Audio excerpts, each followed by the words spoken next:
Welcome back to house of football. കഴിഞ്ഞ വർഷത്തെ ലോക ഫുട്ബോളിലെ തന്നെ ഏറ്റവും ഉജ്ജ്വലമായ കോമ്പറ്റീഷനുകളിലൊന്നായിരുന്നു Carabao Cup. I am joking, എൻ്റെ ടീം കളിച്ചുകൊണ്ടാട്ടോ ഞാൻ അങ്ങനെ പറഞ്ഞത്. എനിവേ, ഇത്തവണത്തെ കർബാവോ കപ്പ് ഫൈനൽ എന്ന് പറഞ്ഞു കഴിഞ്ഞാൽ എൻ്റെ മുമ്പത്തെ വർഷത്തെ ഫൈനലിൻ്റെ തനി ആവർത്തനമാണ്. Chelsea versus Liverpool. അപ്പോൾ ആ ഒരു സീസണിൽ ചെൽസിയും ലിവർപൂളും 2 കപ്പ് ഫൈനലുകളാണ് കളിച്ചത്.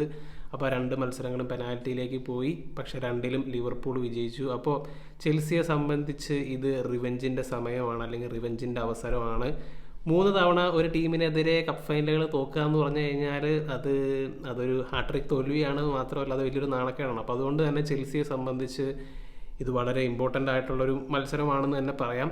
അതുപോലെ തന്നെ വീഡിയോയിലേക്ക് കൂടുതൽ പോകുന്നതിന് മുമ്പേ തന്നെ പറയാം, ഇപ്പോൾ ഈ ഒരു മത്സരത്തിലേക്ക് വരുമ്പോൾ ഫേവറേറ്റ്സ് എന്ന് പറയുന്നത് ലിവർപൂളാണ്. ഒപ്റ്റയുടെ സൂപ്പർ കമ്പ്യൂട്ടറൊക്കെ പ്രിഡിക്റ്റ് ചെയ്യുന്നത് 62% ചാൻസ് ലിവർപൂളിനാണെന്ന് തന്നെയാണ്. മാത്രമല്ല എൻ്റെ ഒരു ഫീലിംഗ് അത് തന്നെയാണ്, ലിവർപൂളാണ്, അവർക്കാണ് കൂടുതൽ സാധ്യത. കാരണം എന്ന് വെച്ച് കഴിഞ്ഞാൽ അവർ വൻ ഫോമിലാണ്.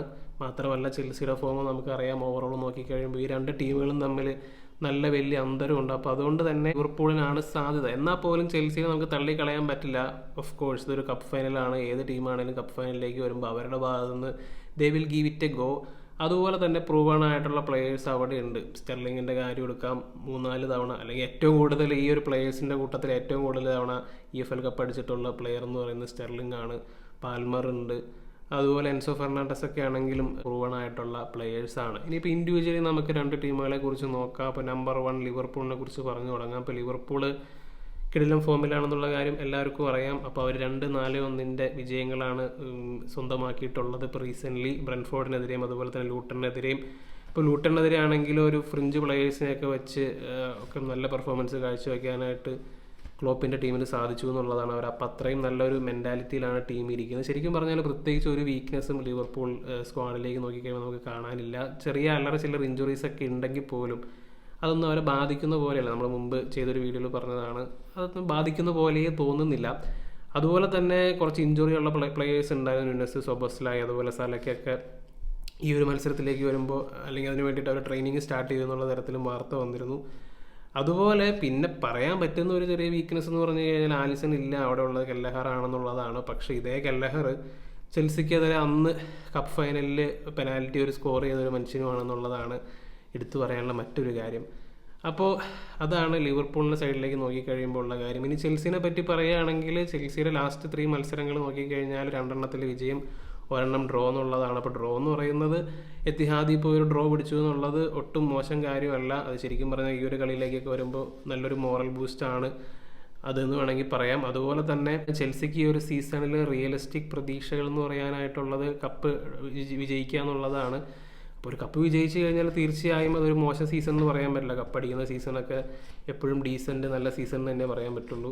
അതുപോലെ തന്നെ കർബാവോ കപ്പ് അടിച്ച് കഴിഞ്ഞാൽ എനിക്ക് തോന്നുന്നു യൂറോപ്പ കോൺഫറൻസിലേക്ക് ഒരു പ്രൊമോഷൻ കിട്ടുമെന്ന് തോന്നുന്നു. അപ്പോൾ അങ്ങനെ ഒരു അവസരം ചെൽസിയുടെ മുമ്പിലുണ്ട്. അപ്പോൾ അതുപോലെ പോച്ചറ്റീനോയ്ക്ക് ഇംഗ്ലണ്ടിൽ ഒരു ട്രോഫി നേടാനുള്ള ഒരു അവസരം കൂടിയാണിത്. അദ്ദേഹം ഒത്തിരി വർഷങ്ങളായിട്ട് ഇംഗ്ലീഷ് ഫുട്ബോളിലൊക്കെ പരിശീലിപ്പിച്ച ഒരു മനുഷ്യനാണ്. പക്ഷേ ഇതുവരെ ട്രോഫി നേടാനായിട്ട് അദ്ദേഹത്തിന് സാധിച്ചിട്ടില്ല. സൗത്താംപ്ടണിൽ വെച്ചോ ടോട്ടനത്തിൽ വെച്ചോ. അപ്പോൾ അങ്ങനെ ഒരു ട്രോഫി നേടാനുള്ള നല്ലൊരു അവസരം. അതുപോലെ പോച്ചറ്റീനോയ്ക്ക് പേഴ്സണൽ നോക്കിക്കഴിയുമ്പോഴും അദ്ദേഹം ലാസ്റ്റ് ടോട്ടനത്തിൽ വെച്ച് ഫൈനലിൽ കളിച്ച് ഇതേ ക്ലോപ്പിൻ്റെ ടീമിനെതിരെ ആയിരുന്നു. അപ്പോൾ അതുകൊണ്ട് തന്നെ അദ്ദേഹത്തിനും ഒരു റിവെഞ്ചിൻ്റെ ഒരു ഓപ്പർച്യൂണിറ്റിയാണ്. ഇപ്പോൾ ഓവറോൾ നമ്മൾ നോക്കിക്കഴിയുമ്പോൾ ഈ ഒരു കോമ്പറ്റീഷനിൽ ഏറ്റവും കൂടുതൽ വിജയിച്ചിട്ടുള്ള ടീമെന്ന് പറയുന്നത് ലിവർപൂളാണ്.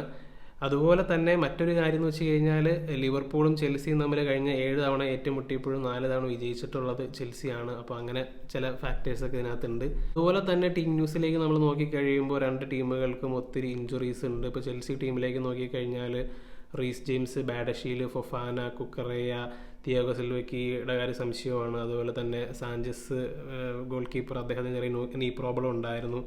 അതുപോലെ ലാവിയ, ചുക്കുമേക്ക. അപ്പോൾ അങ്ങനെ കുറേ ഇഞ്ചുറി പ്രശ്നങ്ങൾ അവിടെ ഉണ്ട്. അതുപോലെ തന്നെ ലിവർപൂളിലേക്ക് നോക്കിക്കഴിയുമ്പോഴും അവിടെ Bajcetic, Trent Alexander Arnold, Matip, Jota, Thiago, Curtis Jones. അപ്പോൾ അങ്ങനെയുള്ള കുറച്ച് ആൾക്കാർക്ക് പ്രശ്നമുണ്ട്. അപ്പോൾ ബാക്കിയുള്ള കഴിഞ്ഞ ദിവസം സൊബോസ്ലായുടെ കാര്യമൊക്കെ അവർ ട്രെയിൻ ചെയ്യുന്നുണ്ട്, ചിലപ്പോൾ ഇറങ്ങിയേക്കും. അപ്പോൾ അതാണ് 2 ടീമുകളെ കുറിച്ച് പറയാനുള്ളത്. പ്രഡിക്ഷൻ്റെ കാര്യം ആദ്യമേ തന്നെ പറഞ്ഞു. അപ്പോൾ എന്താണ് നിങ്ങൾക്ക് തോന്നുന്നതെന്നുള്ള കാര്യം തീർച്ചയായും കമൻ്റായിട്ട് ഇടുക.